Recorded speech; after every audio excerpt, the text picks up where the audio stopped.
¿Por qué los fariseos llevan a la mujer adúltera ante Jesús? ¿Acaso Jesús tenía que juzgarla?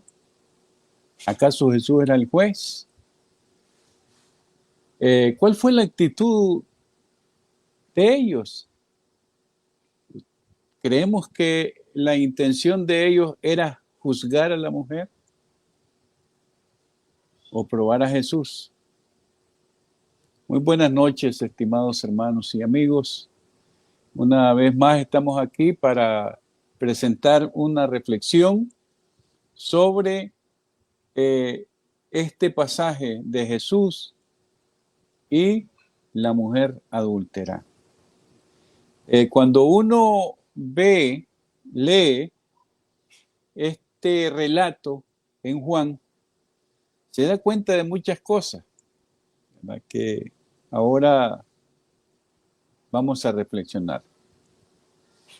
Es importante la consideración del contexto, ¿verdad? El relato de la mujer adúltera en Juan adquiere un significado muy profundo. Bueno, se desarrolla en medio de las tensiones religiosas y sociales de su tiempo, y que a la vez presenta un desafío ético y a la vez teológico para Jesús y para quienes lo escuchan. Entonces, vamos a ver un poco, contextualizar el asunto del relato, porque Juan lo coloca en un lugar muy especial.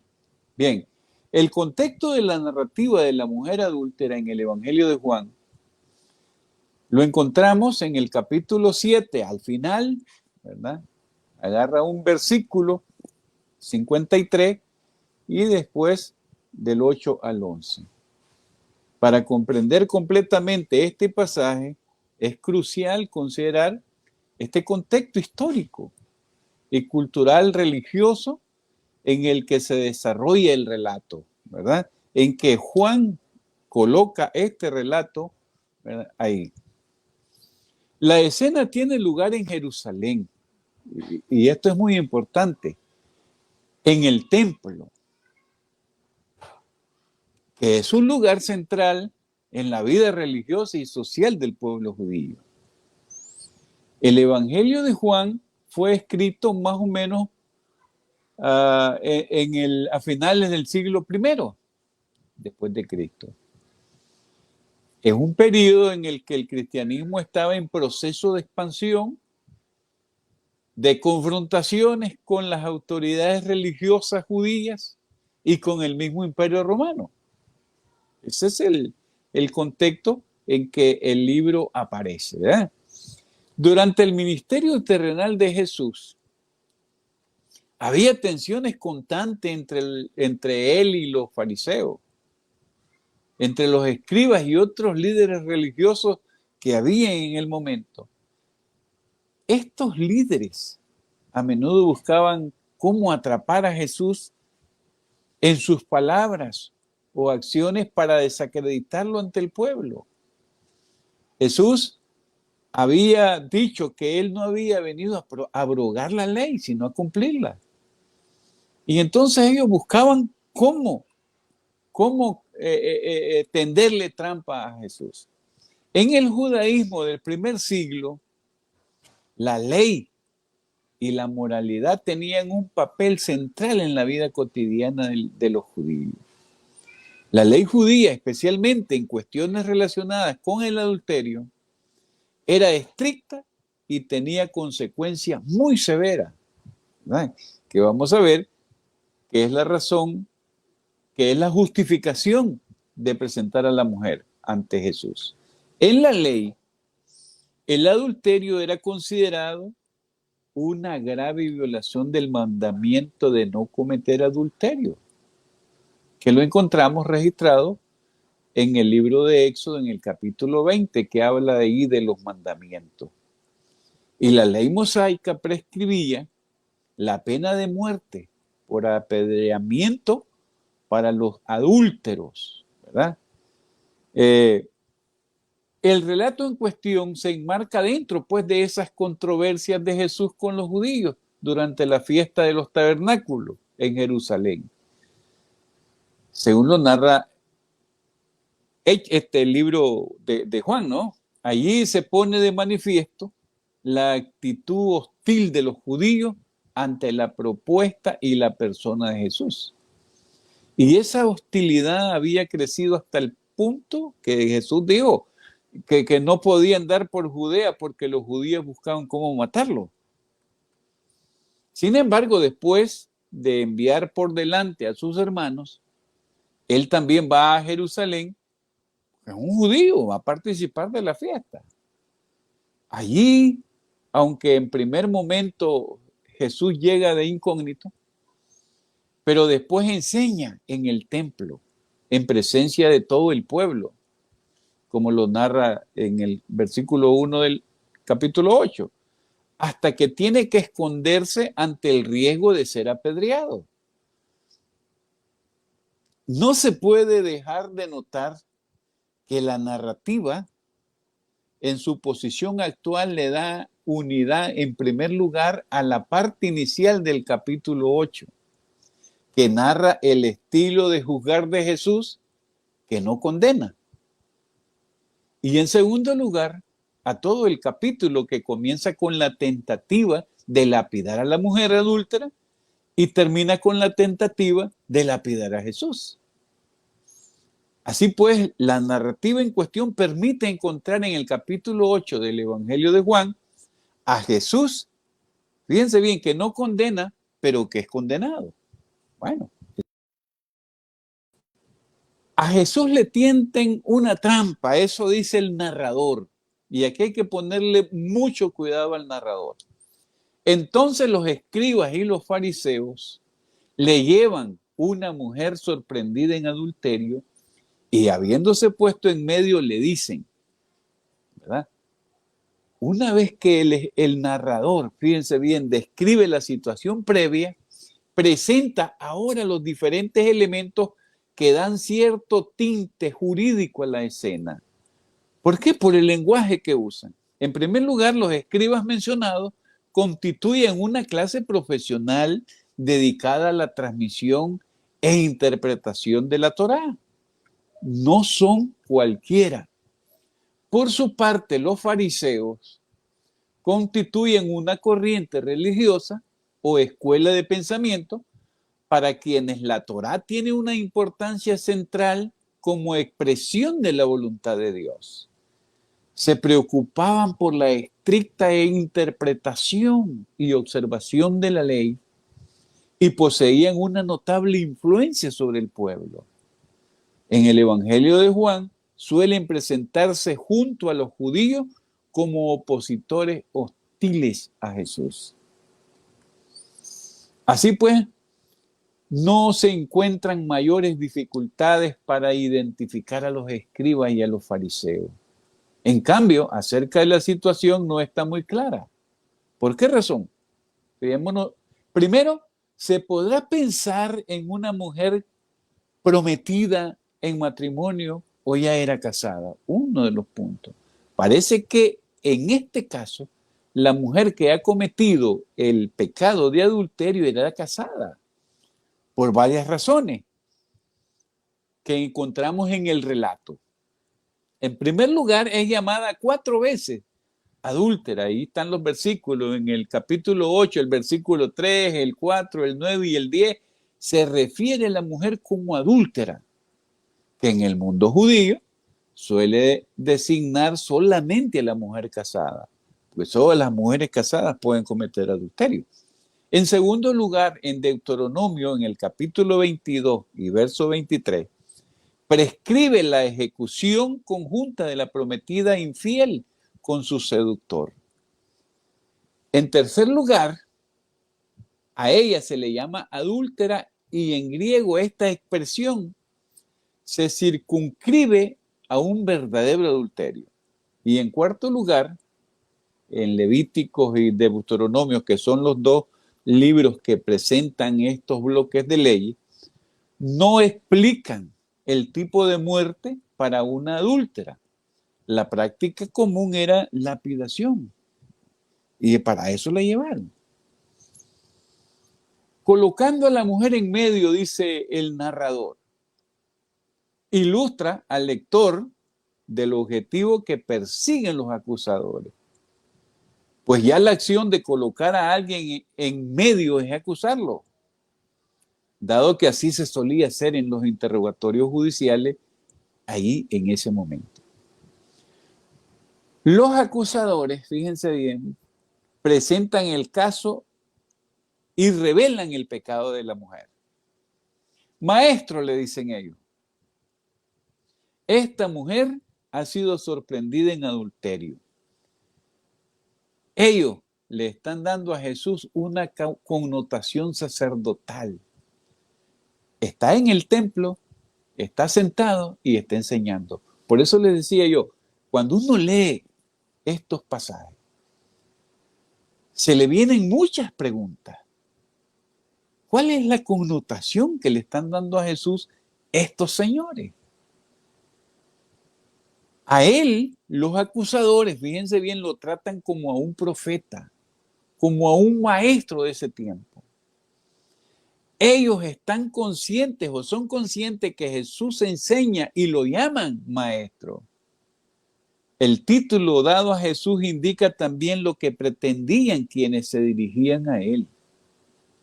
Conocer sus enseñanzas acerca de un caso concreto sobre la ley de Moisés. Una vez que el narrador presenta a la mujer adúltera, los acusadores la presentan a Jesús. En ambos casos, fíjense bien, no queda lugar a dudas. No se trata de establecer si la mujer es culpable o no. Esa es una premisa de la cual se parte. Pero no es eso. No se busca juzgar a la mujer para establecer su culpabilidad o su inocencia. Se trata de establecer su condena, como viene indicado en los versículos siguientes del relato. Ellos tratan de crear una confrontación entre Moisés y Jesús. En la ley, Moisés nos ordena, dice, apedrear a esas. Pero ¿tú qué dices? Vean ustedes. Mediante la acusación hecha a la mujer adúltera, los escribas y los fariseos oponen la autoridad de la ley a la de Jesús. Y fíjense cómo les va.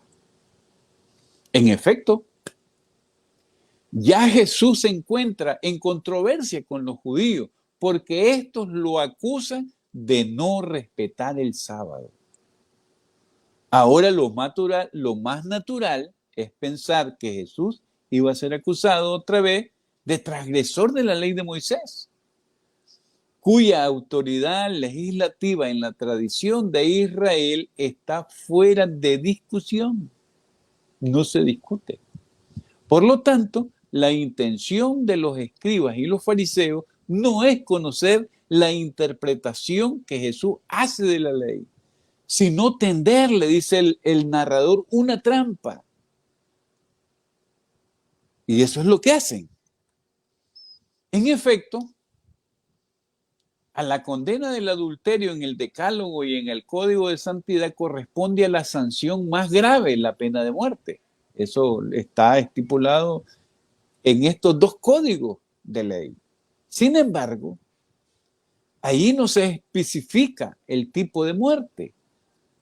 Solo en los textos alegóricos de Ezequiel que han agarrado esta cuestión, pero que se refiere a otra cosa, se hace alusión a la lapidación. Por lo tanto, el propósito falaz de los escribas y los fariseos es evidente, pero decían esto para ponerlo a prueba y tener de qué acusarlo. Así como el narrador introduce el caso, fíjense bien, también lo concluye y lo hace para informar al lector, para colocar al lector en la idea de entender acerca de la pretensión de quienes acusan a la mujer. Por lo tanto, el relato revela que en realidad ellos tienden una trampa a Jesús. No están buscando cómo hacer un juicio a la mujer. De acuerdo a esta declaración, a esta aclaración, el título de maestro que ellos le atribuyen a Jesús poseía en realidad una connotación burlesca. Fíjense bien, irónicamente, Jesús sí se revelará como un verdadero maestro al salir airoso de la trampa que le tienden, como el desarrollo del episodio lo irá mostrando, ¿verdad?, en el relato. Es importante destacar cómo el narrador subraya que los acusadores quieren poner falazmente la enseñanza de Jesús en contraposición con la ley mosaica. Pues mientras la segunda permitía el divorcio, Jesús era radical en este sentido. Y esa radicalidad habría, como lo esperaban los judíos, inducido a Jesús a aprobar la condena de la mujer adúltera, que había cometido un grave pecado contra su doctrina. ¿Bien? Por el contrario, si Jesús hubiese absuelto a la mujer, fíjense bien, entonces lo habrían podido acusar de inobservancia de la ley de Moisés. La intención hostil de los acusadores ya era conocida por el lector, pues ellos habían querido apresar a Jesús en varias ocasiones. Sin embargo, la precisión del narrador, como les decía, permite conocer la falacia de los escribas y los fariseos. Por otra parte, Jesús no se describe como transgresor de la ley de Moisés. Por el contrario, Jesús se presenta como aquel de quien escribió Moisés en la ley y los profetas. De manera que quien crea íntegramente en Moisés tendrá que creer también en Jesús. Esta manera de presentar la escena hace subir la tensión del relato. La trampa está tendida y al parecer Jesús no tiene escapatoria, ¿verdad? Uno se pregunta, ¿cómo podrá librarse de los escribas y los fariseos que más que a la mujer lo que pretenden acusar es a él, no a la mujer? ¿Cómo hará Jesús para ser coherente con su misión que no condena, sino que salva, sin llegar a transgredir la ley de Moisés? Vean ustedes la dificultad. En el siguiente, vemos en el siguiente versículo, Jesús escapa de la trampa. Y hay un silencio ahí inicial de Jesús. Fíjense bien cómo hace. Pero Jesús, dice el narrador, habiéndose inclinado, escribía con el dedo sobre la tierra. Jesús, en vez de responder directamente a la pregunta de los escribas y los fariseos, se abstrae momentáneamente de su realidad mediante una acción enigmática. Se inclina y en silencio escribe en el suelo. No responde abruptamente, sino que se toma su tiempo para hacerlo. Y fíjense bien, de esa manera Jesús está demostrando que quienes dirigen la acción no son los acusadores, sino él mismo, cuya imperturbabilidad indica que no tiene nada que temer. Hay varias sugerencias acerca del contenido de la escritura que hacen el suelo. Unos dicen los pecados de los acusadores, la sentencia pronunciada en el versículo siguiente, una evocación simbólica del juicio de Dios sobre los pecadores, según Jeremías. Todas esas son especulaciones. Los que se apartan de mí serán escritos en el suelo, dice el texto en Éxodo.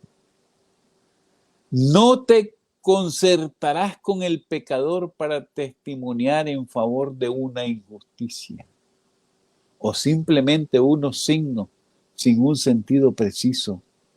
De todas maneras, estimados hermanos y amigos, el enigma acerca de lo que Jesús escribió permanece, pues no se puede hacer sino conjetura al respecto. Cuando estemos allá frente a Él le podemos preguntar y nos vamos a dar cuenta. Por otra parte, cabe pensar que si lo que escribió, lo que escrito hubiera sido algo importante, no se hubiera dejado de consignar. Inmediatamente el narrador lo hubiera puesto. Veamos cuál es la respuesta de Jesús a todo esto. Ante la insistencia de los acusadores y cómo ellos continuaban preguntándole, se incorporó y les dijo, después del silencio inicial de Jesús, no fue fruto de la cobardía o de la indiferencia. Él está dispuesto a ponerse de parte de la verdad, inclusive en el contexto hostil en el que se encontraba. Ahora, su colocación responde a la precisión de los escribas y fariseos que piden a toda costa una respuesta, pero no ven la hora de tener cómo condenarlo a él, que era una condición para ejecutar la lapidación. Y la presenta Jesús. Bueno, aquel de vosotros que esté sin pecado, que le arroje la primera piedra. Eso no lo inventa Jesús. La sentencia de Jesús no absuelve directamente a la mujer, tampoco, ¿no? Sino que pone una condición a la aplicación de la ley. El que esté sin pecado, tire la primera piedra. Como procedimiento, esta proclama de Jesús parece hacer referencia al libro del Deuteronomio, que ordena que la primera mano que se levante contra el reo de muerte sea lo de los testigos, pero que estos deben de estar limpios de cualquier culpa. Sin embargo, para Jesús, el testigo que debe comenzar a ejecutar la sentencia debe ser limpio. Lo que Jesús dice no es una simple palabra, es un mandamiento que pide juzgar a los demás. Y en este caso, la mujer sorprendida en adulterio, después de haber juzgado a sí mismo, está ahí presente ante una pregunta particular, puesto que la ley de Moisés, dicen ellos, ordenan lapidar a las adúlteras. A esta mujer ha sido sorprendida en adulterio. ¿Tú qué tienes que decirle? Dicen a Jesús. Y Jesús da una respuesta de carácter general que de todas maneras puede ser aplicada a este caso concreto. El que esté sin pecado, que tire la primera piedra. El silencio final de Jesús. Otra vez, habiéndose inclinado por segunda vez, escribe sobre la tierra. Después de dar parecer, Jesús vuelve a dejar la escena y repite la acción anterior de escribir. El repetirse de la acción confirma su significado y le da un tinte de solemnidad a la sentencia de Jesús. Veamos que esta acción, que aparentemente es pasiva, en realidad subraya una petición muy sutil. Jesús ya ha dado su parecer. Ahora, a quien le toca es a ellos tomar una opción. Y eso es lo que ocurre en el versículo siguiente. Vean ustedes. Ellos, al escuchar las palabras de Jesús, se iban retirando uno a uno, comenzando por los más viejos. Entonces quedó solo él y la mujer, que seguía en medio. Las palabras pronunciadas por Jesús no admiten explicaciones, pues quienes las escuchan no pueden oponerse a ellas. Los acusadores, fíjense bien, esperaban que Jesús corroborara con un procedimiento judicial que ellos estaban seguros que lo iban a hacer. Y son ellos los que al comenzar a alejarse, aprueban las palabras de Jesús, le dan fe, le dan crédito. Y en esta ocasión los enemigos de Jesús no pueden hacer caer en la trampa porque su hora no había llegado, dice Juan. En efecto, los ancianos y los demás que se van alejando confiesan tácitamente su pecado, fíjense bien eso, y se encuentran en una situación de acusadores, pasan a ser acusados, pues todos eran pecadores. Y el juicio no termina ahí, todavía queda la mujer en el puesto de la acusada, que se prepara para recibir el veredicto final del único que queda, que es Jesús.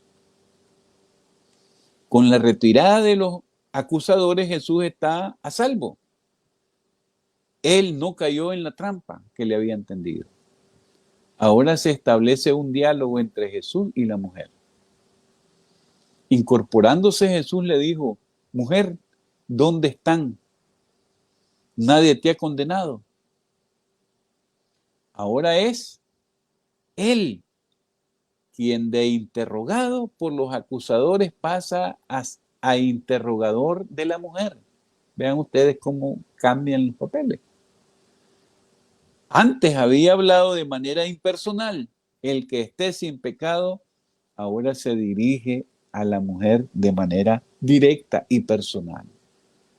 Por primera vez se toma en consideración a la mujer. Fíjense lo que hace Jesús.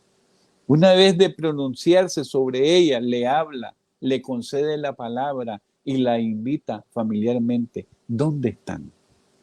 A comprobar que nadie la ha condenado. No es Jesús quien se pronuncia acerca de la deserción de los acusadores, sino que con su pregunta exhorta a la mujer a que sea ella misma quien proclame formalmente la ausencia de ellos. Por eso ella responde: se han ido, Señor, no están. Y no hay ninguno, Señor, ninguno me condenó. Las palabras de la mujer siguen inmediatamente a la pregunta de Jesús, y esto muestra la humanidad de la mujer, que se apresura a responder a la pregunta que la puede salvar. Fíjense bien en estos detalles también.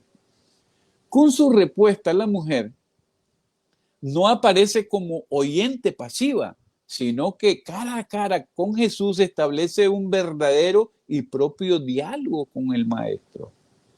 La mujer, a quien Jesús le reconoce su dignidad llamándola mujer, devuelve ese respeto a Jesús, a quien llama ella Señor. Es conveniente tener en cuenta, fíjense bien estos detalles, que al darle ese título, la mujer reconoce que ya no se encuentra en manos de los escribas y de los fariseos, sino que está en manos de Jesús, que es su Salvador. Él sí tendría la autoridad para lapidarla. ¿Cuál será entonces el veredicto final de Jesús? Veamos. Jesús tampoco le dijo: tampoco yo te condeno. Vete y desde ahora no peques más. No hay duda de que el lenguaje utilizado es solemne. Y en este marco de solemnidad, Jesús hace su última declaración como una connotación jurídica y sacerdotal. En efecto, Jesús asume el rol de juez para manifestar que no juzga, no condena a nadie. Quien condena ya no están, y el que tiene la autoridad para hacerlo no lo hace. Bueno, permítanme concluir.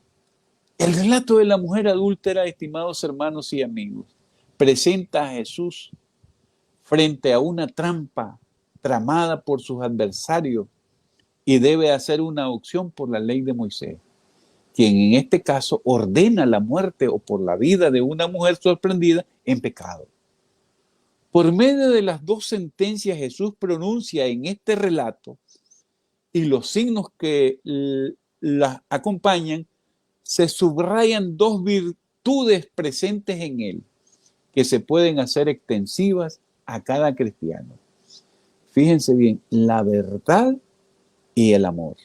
Dos virtudes muy importantes.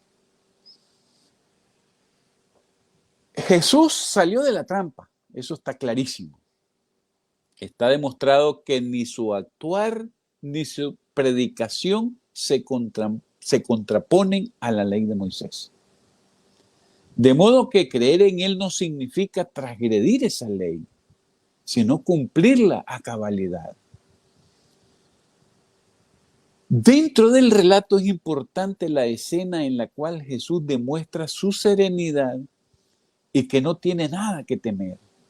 También se puede ver esa acción de librar el corazón de cualquier tipo de sentimiento que pueda perturbar la imparcialidad del mismo Jesús, sin alejarse por ello de la realidad y de su percepción del pecado. La actitud de la mujer manifiesta la disposición necesaria, fíjense bien, para recibir el perdón. De hecho, ella no busca a disculparse o a justificar su pecado, sino que se prepara a escuchar con cierta resignación la condena. Ella no dice, es que estos infelices me estaban como cualquiera de nosotros lo hubiera hecho. Pues bien, no es de las que se disculpan a sí mismos. No tiene la autoridad para juzgar, no es sin pecado. De manera que solo la plena confianza en Dios puede hacer que su misericordia llegue al perdón. La toma de conciencia, fíjense bien, de sus propios errores es el primer paso para la conversión. Y esta mujer lo demuestra ahí. Quien no se da cuenta de ser pecador y busca siempre la justificación de sus pecados, jamás podrá recibir el perdón misericordioso de Dios. Y eso es clarísimo. El episodio analizado constituye un ejemplo de cómo Jesús tiene la autoridad para juzgar, pues recibió ese poder de parte del Padre, dice él. Sin embargo, no usa ese poder para condenar al mundo. Él dice, sino para que el mundo se salve por medio de él. La exhortación final de la narrativa le confiere a esta un carácter querigmático, acorde con el propósito de todo el evangelio que fue escrito para quienes lo lean, crean en Jesús y así tengan vida en su nombre. Así pues, esa palabra, esa expresión, el vete, dicho a la mujer, no manifiesta únicamente la fuga de la condena, sino también una misión de confianza de Jesús que la envía a dar testimonio de su fe y de la misericordia recibida de Jesús. Esto hace que cada uno de nosotros también, estimados hermanos y hermanas, sintamos ese llamado de Jesús a demostrar nuestra fe mediante el testimonio. Es muy importante el testimonio, inclusive en circunstancias adversas y hostiles. Así es que muchas gracias, estimados hermanos y amigos. Que Dios les bendiga y que Dios guarde sus vidas y a su familia. Y nos vemos en otro momento de reflexión. Hasta otro momento.